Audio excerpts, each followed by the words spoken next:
good, good. First, congratulations on signing for the remainder of the season. Just what does that mean for you personally to want to get back to this position and now to be with the guys for the rest of the year? First off, give all the glory to God. I just spoke it into existence the last couple of years. I've always spoke everything that's happened in my career into existence. So it's definitely not a surprise for me, but I'm super thankful as always, appreciative of the opportunity. Obviously, the Suns gave me opportunity when nobody else would. Also, super thankful for the Salt Lake City Stars for giving me a chance to, show what I can still do at a high level. And I'm super thankful for them for sure. Obviously, we know that you can play at a high level. Just haven't gotten the opportunity really to do that so far here. How are you viewing that aspect of it? I'm just staying ready. I know when my name's called, I'm gonna make an impact on the court. I'm gonna just do whatever I can to get on the court. But if my name's not called, I'm gonna still be able to do what I've been doing. That's bring positive energy, be a voice in the locker room, a positive voice, and to just continue to work each and every day. Because I know there's younger guys on this team as well that look up to me and watch the work that I put in each and every day. And like I said, whether I play or not, just making an impact, whether it be for the younger guys, whether it be another voice for the for the vets that's already on the team that's playing. I'm just here to do that each and every day. And then obviously when my name is called, I'm gonna do my thing. One other thing I had, one other thing I had was you talked about wanting to play a few more years. Yeah. After this year, how much do you sense this can help in that goal? This is a stepping stone in that direction. Like I want to play 2 to 3 more years, knowing that I can still play at a high level, knowing that I can still impact the locker room. That's a positive, being able to be signed for the rest of the year to hopefully build some momentum going into next year for myself and into free agency. I like it here a lot. It's a familiar place to be.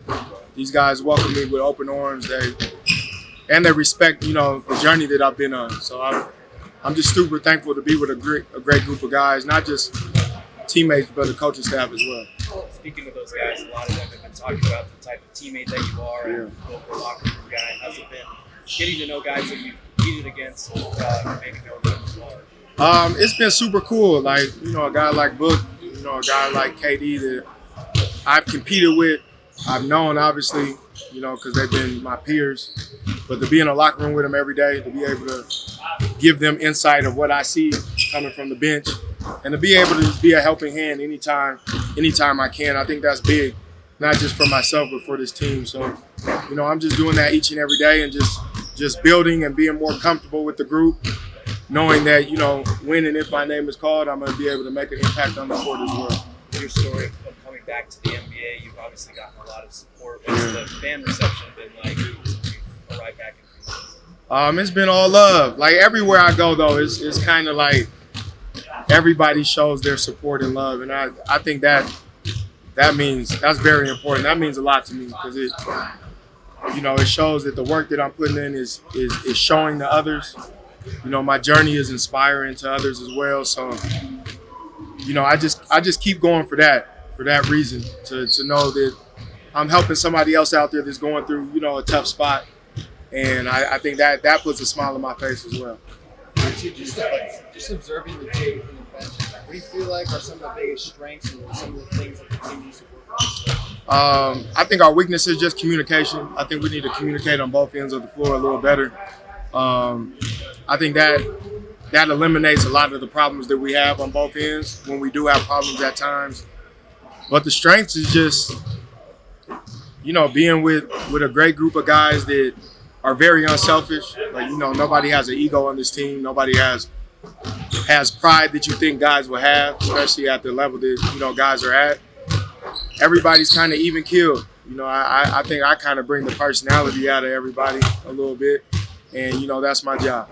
Do you feel like by taking the time that you've been here that you've proven that you deserve to be on the court? Or how's it going just trying to compete for minutes? I mean, I am who I am. The world knows that. The world knows what I bring. I know the coaching staff knows what I bring. It's just a situation where you just got to stay ready. I'm super positive each and every day. Each and every day I feel like I'm going to get in the game. But, you know, whether I do or not, it's bigger than that. But I know if my name is called, I'm going to be able to make a really positive impact on the court and make things easier for each and everybody that's out there that I'm with. You were talking about some of the young guys on the team with a lot of postseason success you've had in the past. What's something you're trying to instill in these young guys so that you guys are playing? Just to stay ready. You know, just to stay as positive as you can, control the things that you can control. I think that's half the battle. When you try to worry about the things you can't control, I think that interferes with what's the ultimate goal, and that's winning the championship. So just doing your part each and every day. My job is just to show guys the work each and every day, whether you play or not, to show the impact you can have whether you play or not. And then, you know, when your opportunities call, you just take advantage of it. And I think that's ultimately what you have to do to be a pro. And, you know, I'm able – what I tell guys, I've been in every situation possible, like whether you don't play, DMPs, being a six-man, being a real good role player, and also being a franchise guy. Like, I've been able to be in every one of those slots. So my experience is being able to showcase, you know, what it takes to take it to that level, but what it takes to, you know, star in your role, whether you're playing or not. I'd say Brad was talking when he first signed about how you were going to kind of help him transition into more of a point guard. Yeah. How has that been? What have you seen? It's been, you know, it's a learning experience for all three of those guys that, you know, have to have the ball handling duties and the point guard duties. But what I tell Brad is, like, be you. Like, be aggressive. I think if you're aggressive to score, that opens up your passing lanes for each and everybody else. You know, a lot of times he's kind of second-guessing himself because, you know, he wants to get guys involved and, you know, not seem so selfish. But I think the Brad we seen last game, like, we need a little bit more of that. Not saying 30 points every night, but just getting in the paint, making plays, being super aggressive, looking to score, most importantly, because I think when you have that aggression, it opens up passing lanes and it opens up, you know, areas for other people. And I think he's doing a great job of picking and choosing spots. I would like to see him be a little more aggressive, to be a little bit more selfish, to get himself going, especially early in games. But he's doing a hell of a job and doing what he can to help his team. One of the things that he said the other night, he was like, guys on the bench were so gassing him up. Yeah. Are you one of those guys? Oh, for sure. I'm telling them, you know, we need the Wizards Bill. You know, I'm reminding him that he is that each and every day. You know, he has to play a role in this team and he has to take a back seat more times than not. But just reminding him, like, you're one of the best basketball players in the world. Like, so carry that each and every game that you go into and know that we need that from you. And I think, you know, he pointed to the bench a couple times after he scored. So, like, he sees that we're on him in a positive way to just be that aggressive, Brad, and know that scoring is what you do. So don't forget that. You mentioned earlier, you said, like, all love every team that you go to. A lot of people who do bounce around in your team don't necessarily get that same appreciation. So what is it about you feel like that elicits that response within your cases?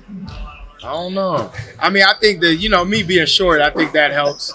You know, I'm normal people's height, but I think they just see the grind. They see the love that I have for the game, and I think that rubs off on people. Like, that rubs off in a positive way on people that, you know, no matter what I'm going through, I try to have a smile on my face. I try to put things in perspective. It's a blessing to be back in this position, and I don't take it for granted at all.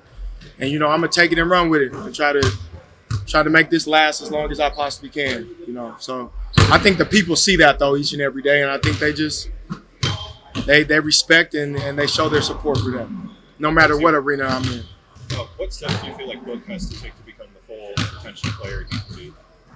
Shit, he's going in the right direction. You know, he's doing what he's supposed to do. He's a superstar that's very humble, that has no pride. You know, I keep saying that, but it's hard to find superstars that have no ego, and it's really about team first.